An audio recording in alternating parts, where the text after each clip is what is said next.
Hello everyone, तपाईँहरू सम्पूर्णलाई नमस्कार। मेरो नाम डम्बर थापा मगर। मेरो घर बर्दियाको बारबर्दिया नगरपालिकामा पर्छ र मैले हाल इन्डियाको महाराष्ट्रको पुणे भन्ने ठाउँमा एउटा होटलमा कार्यरत छु, एउटा म्यानेजरको पदमा।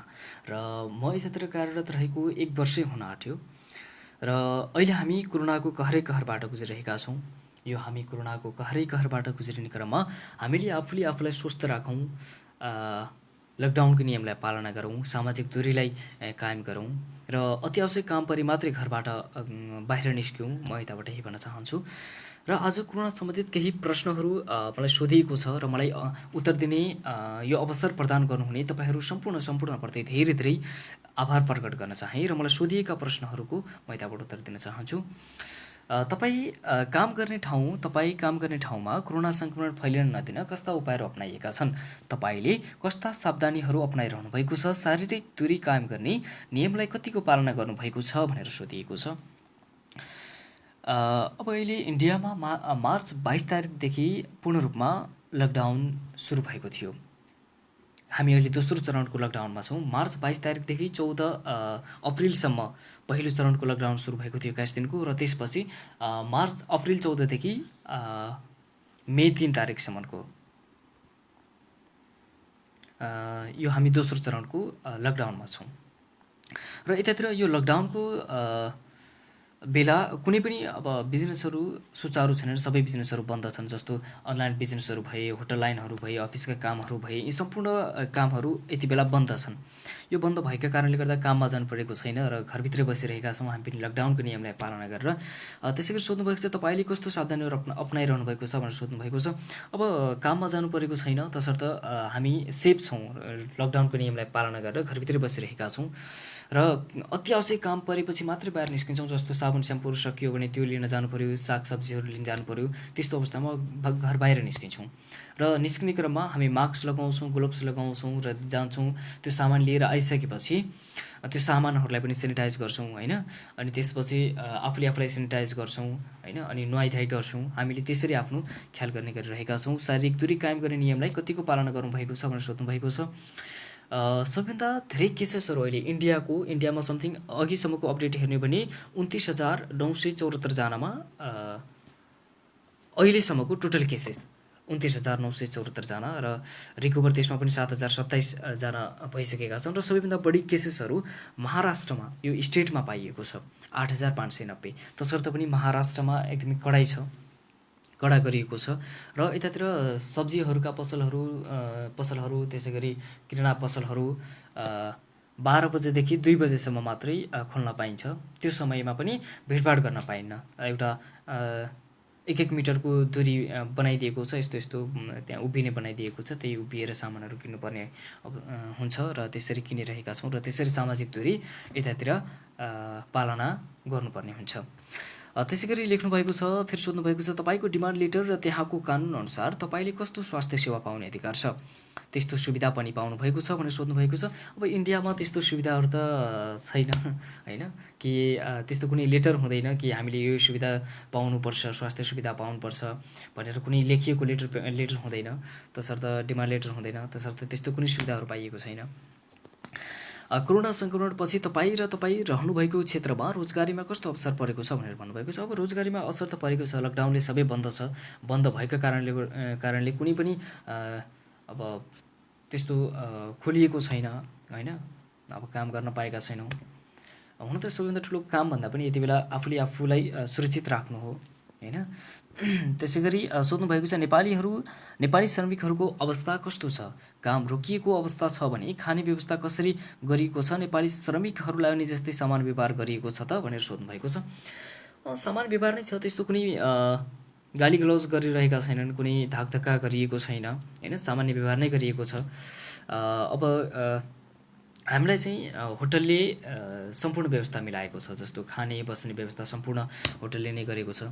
हामीले कुनै एक्स्ट्रा पे गर्नु परेको छैन। तसर्थ हाम्रो सम्पूर्ण जति पनि खानेदेखि लिएर बस्नेदेखि लिएर त्यो सम्पूर्ण होटलले गरिरहेको छ।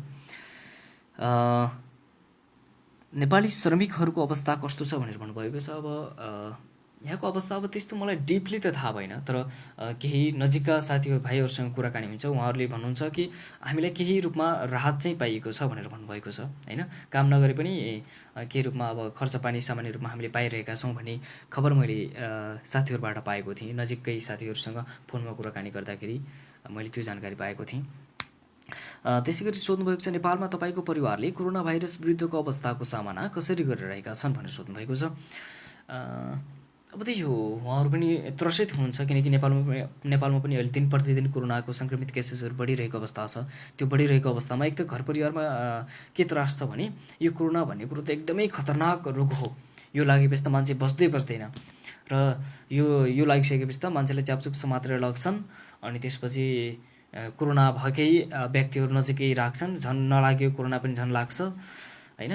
एउटा त्यस्तो प्रकारको मानसिकता छ भनौँ न घर परिवारमा होइन। तसर्थ पनि उहाँहरू एकदमै आफ्नो सुरक्षा आफै अपनाउनुहुन्छ।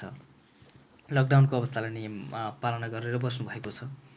उहाँहरूसँग पनि कुराकानी भइरहेको छ र त्यही भन्नुहुन्छ कि तिमी पनि उतातिर अब आफ्नो ख्याल गर्नु होइन, लकडाउनको नियमलाई पालना गर्नु, घरभन्दा बाहिर ननिस्किनु, आफ्नो सुरक्षा गर्नु भनेर भन्नुहुन्छ। र फेरि सोध्नुभएको छ, तपाईँको अवस्थालाई लिएर परिवारमा कस्तो प्रकारको डर वा दुविधा छ भनेर भन्नुभएको छ। अब परिवारमा डर त भइहाल्छ नि, एउटा सन्तानको माया त एउटा परिवारलाई लागि नै हाल्छ होइन, केही भइहाल्छ कि भन्ने। र अहिले अब विश्वभरि नै यसरी फैलिरहेको छ यो कोरोना, नडराउनु त कुरै भएन परिवारमा पनि। अब त्यही हो, डराउनुहुन्छ तर पनि आफ्नो स्वास्थ्यको ख्याल राख्नु, घरभन्दा बाहिर ननिस्किनु भनेर सुझाव दिइरहनुहुन्छ उहाँहरूले पनि। अहिले कस्तो महसुस गरिरहनु भएको छ भनेर सोध्नुभएको छ। अहिले एकदमै बेटर छ, बेटर फिल गरिरहेको छु होइन। किनकि बिचको समयमा म पनि बिरामी भएको थिएँ, मलाई पनि एकदमै हाइली ज्वरो आएको थियो, त्यसपछि थ्रोट पेन भएको थियो, त्यसपछि बडी पेन भइरहेको थियो, मलाई पनि डर लागिरहेको थियो। त्यो रातभरि म पनि सुत्न सकिरहेको थिएन, कतै कोरोना त लागिहालेन भन्ने डरले।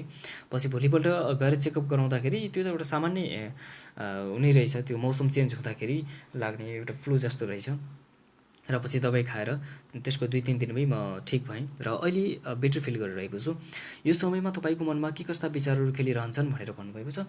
अब विचार खेलिरहन्छन् भन्दा पनि अब रोगसँग सम्बन्धित रहेर विचार खेल्नुभन्दा पनि हामीले आफूलाई यति बेला सुरक्षित राख्नु छ, यो विचारहरू चाहिँ हामीले खेलाउनुपर्छ। र मेरो दिमागमा पनि त्यही खेल्छ कि रोग एउटा रोग हो होइन, यसलाई हामीले चाह्यौँ भने इजिली हराउन सक्छौँ। जस्तो हामीले आफ्नो आत्मबल कमजोर नपारौँ, मनोबल कमजोर नपारौँ होइन, नबनाऊँ। त्यसै गरी इम्युनिटी बढाउने खानेकुराहरू खाउँ, जस्तो होइन भिटामिन सीहरू मैले उसमा हेरेको थिएँ, युट्युबहरूमा पनि हेरेको थिएँ होइन। अब हुन त यति बेला सोसल मिडियाहरूमा धेरै अब कुनै फेक पनि हुन्छन् होइन, कुनै रियल पनि हुन्छन्।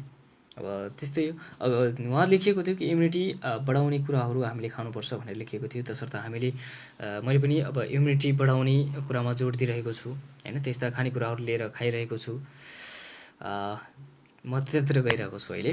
त्यसै गरी लेख्नुभएको छ, तपाईँको परिवारको मुख्य आम्दानीको स्रोत के हो?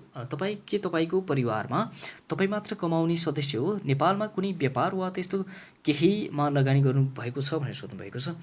हामी घरका सबैजना जब गर्छौँ र हाम्रो आम्दानीको स्रोत पनि जब नै हो र कुनै पनि त्यस्तो व्यापारमा अहिलेसम्म लगानी गरिएको छैन नेपालमा। त्यसै गरी लेख्नुभएको छ, रोजगारीलाई लिएर तपाईँको भविष्यको योजना के छ?